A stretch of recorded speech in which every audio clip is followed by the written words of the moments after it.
Coming back once again, Gilbert Morales Tips. Meron po tayong konting sariling tips at mga nahanap po pong preba ngayong araw ng Friday, April 10, 2026.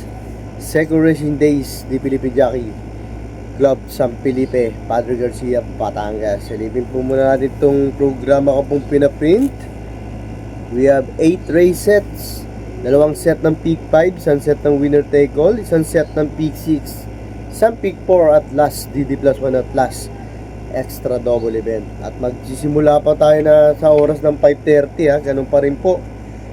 At may kanipisan lang po ang ating lineup. Tingin ko po dito sa ating karera po ngayong araw ng Friday, tingin ko po slight Yamado po, yung mga timers po dyan na bettors po natin mukhang magwawagi kasi nga po manipis lang po ang ating lineup. At ang tanging hangarin lang po ng aking maliit at muntik pong YT channel, ang mapatama ko lang po kayo, pinag-aaralan sinisilip ang bawat preba po niya sa mid-page ng programa para meron po ko sa inyo mabigyan magandang impormasyon at sariling pag-aaral. At niniuli po kayo ng konting pasyensya ito at yung mga dati po natin, di po tayo na monetize sa Morales Toys 2.0. Ito na po, sana po ma-monetize na po tayo. Ito po yung bago pong channel, Gilbert Morales Tips. Yan na po i-search nyo para di na po tayo naghahanap ng aking tips. Yung mga top fans ko po dati, subscribe na po agad at like and share. Okay na po ako doon. Let's move on na po tayo.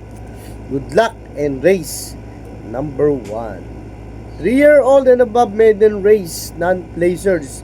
Ibig sabihin po ng non-placers, ito yung mga tinatakbo po nila, parang hindi po consistent. Nasa baba po yung mga preba po nito. Dalawa po ang aking choices. Pampremera ko po dito yung numero 2 na si Your Wish. Meron po siyang 1.14.4 na distansyang 12 meters.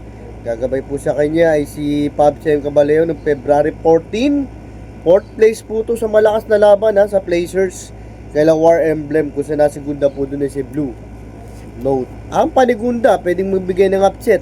Ito tingin ko po ito yung dalawa na lang po maglalaban po dito. Kabayo po ng mga Puyat Stable yung numero 3 na si Cat Call. Ito may ang kintulin po to. Tingin ko po ito po yung mauuna. May 1.16.6 po to 12 meters. Gagabay po sa kanya si Hopi Cortez nung March 25. Dito na rin po sa PJC. Ang 8 po to kala solid. Kung sa nasigunda po doon na si Succeed. Let's move on po tayo sa race number 2. 3-year-old and above maiden race. Ito mga placers naman po to. Ibig sabihin naman po ng placers, mga nasa taas po ang preba po nito. Mga maganda tinakbo po sa Novatos or nasa second place, third place ang mga preba po nito. Pampremera ko po dito or 1 for the day. Ito pala yung 1 for the day po natin. May 1 for the day po pala tayo. Ito fresh from Novato Run, kaya sinusolo ko po to or 1 for the day. Napakagaling po ng tinakbo po nito. Pagdating ng rektahan, nakapigil pa po, lumalagpas yung numero 6 na si Dane of Panya. Ito may 1.12.6 po to. First official run niya po. Ang gagawin po sa kanya ay si AP Nabarosa nung March 28 Novato Run. May 1.12.6, 24 in a fraction, 22 in a fraction, 25 in a fraction. Marami pa po si kabayo. Kaya dito po sa race number 2, 1 for the day ngayong araw ng Friday. Numero 6 na si Dame of Panya. Let's move on po tayo sa race number 3. Pillar rating base class 5, division 17 to 41 point split. Bracket start mo ng peak 6 event po nito with the distance 12 meters. 6 hours po maglalaban-laban. Eto, may solo po tayo. I-recommend ko naman po. 6 lang naman po to. Pwedeng all po to. Pero for purposes, dalawa po ang aking choices. Kailangan magbigay po ng choices or tips. Pampremera ko po dito. Bagong baba na naman po sa grupo. Yung numero 5. Tingin ko po baka ito may Yamado na si Ma'am Jen. Ito may 1.15 po to 12 meters. Nagabay po sa kanya si JMS Torge noong March 29. Dito rin po sa PJC. Third place po to kaila Fearless. Kung saan nasigunda po doon si Sky Lover, Sky Magic. Ang Panigunda, ito, veteran campaigner. Ito, pwedeng iuna na rin po to. Parang sobrang baba na po nito. Nananalo po to, banderang tapos. Yung numero 6 na si Sinag. Ito, may 1.15.6 po to. At 12 ball meters. Gagabay po sa kanya si Joel Ciego noong March 27. Dito rin po sa PJC. Panglima naman po to, kala best shot. Kung saan nasa good na po doon na si Apollo.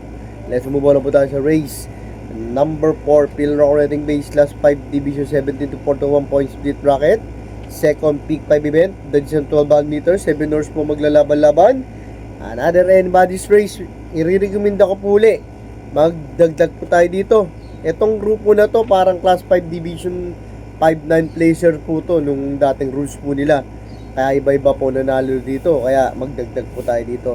For purposes, dalawa po uli ang aking choices.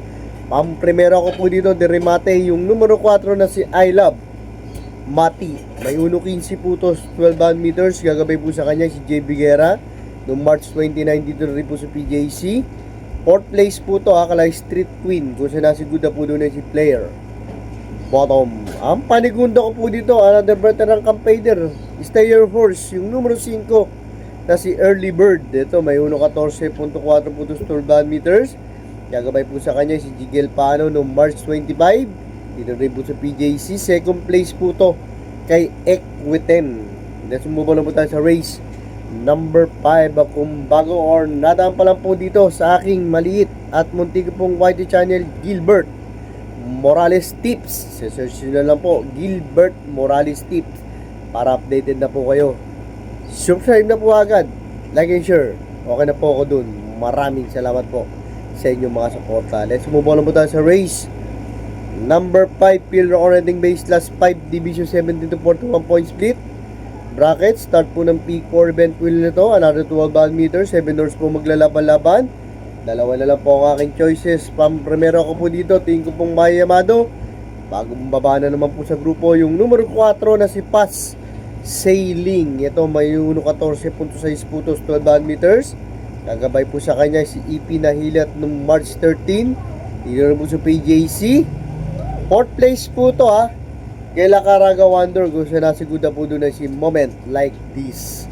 Ang Panigunda, ito sinasama ko po to, another veteran campaigner. Tingin ko po bebenta na rin po to yung numero 6 na si Heroes Del 96. May 1.15.4 din po to, 12 band meters.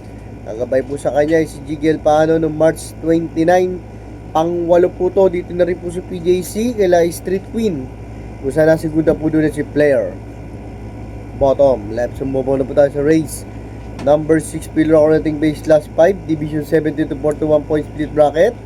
Last DD plus 1, last extra double event. That's 12 band meters. 7 horse po maglalaban-laban dito.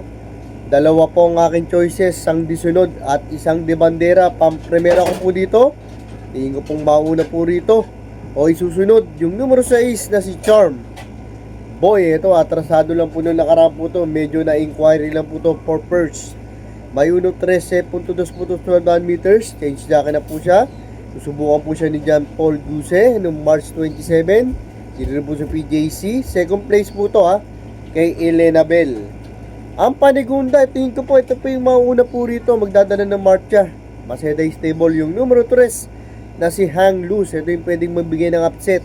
May 1.13.2 din po to, 12 band meters. Gagabay po sa kanya na regular rider sa kanya na si John Allinson Pabilik.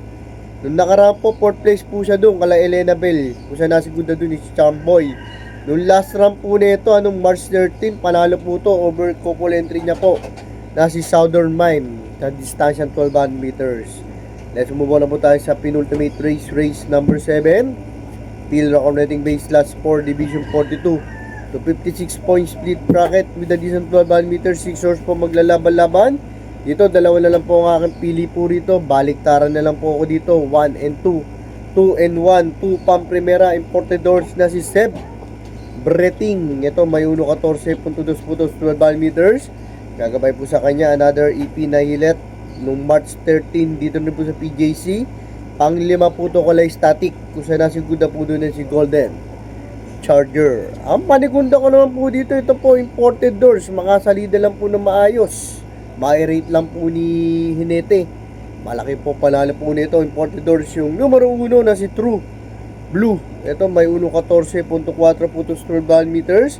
Gagabay po sa kanya si JMS Torque noong January 28. Dito na po sa PJC. Pang pito po ito kala Gray Factor. Kung sinasigod na po doon na si Sunny Nature. Bagong baba po siya dito sa grupo na to. Kaya binibigyan ko ng panalo. Let's move on na po tayo sa penultimate race. Race number 8. Pillar connecting base last 5. Division 17 to 41 point split bracket. With a distance of 12 meters. 8 hours po maglalaban-laban. At parati ko nga po sinasabi paghuling karera mga paratingan. Mga kursunada na pupusuan or nagawa nyong rota ay inyo pa rin mananaig para ipili nyo po yan sa mga paborito nyong OTB. Ang akin lang naman po, sariling Gilbert Morales tips. Pero sa bandang uli mga nagawa nyong rota, kayo pa rin po mananaig para ipili nyo po yan sa mga paborito nyong OTB. Dito po, 3 po or 2 na lang po. Pwedeng 3 rin po, kayo po. Kasi nga po ako, for purposes po, para mabawasan ng puhunan, dinadalawa ko. Maabot na aking makakaya, pinag-aaral natin na mabuti. Para 2 or 1, meron po akong maibigay sa inyo ng magandang tips. 2 na lang po ang aking choices. Pang-primero ko po dito, ito po, nasigunda po ng last run. Pero bago po itakbo po nung nakaraan po ito 237 days na pahinga po ito, tas tinakbo. Biglang nasigunda yung numero 8 na si Central Bank.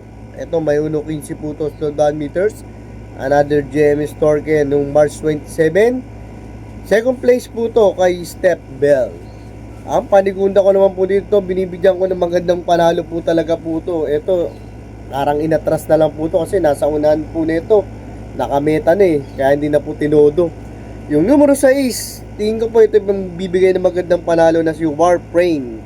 Rookie horse, may 1.14.8 po ito at 12 meters. Gagabay po sa kanya si Apoy Sonson. Change sa akin na po. Nung nakaraan po sa MMTCI 4th place po ito kala My Boy Lollipop. Kung sinasigunda po doon na si Agent Romano. Bagong baba na naman po sa grupo. At magte-thank you mo po sa ilang tatagap suporta bahin kay Rista, mga ka-Gilbert Morales tips. At mga dating subscribers, subscribe po please, like and share.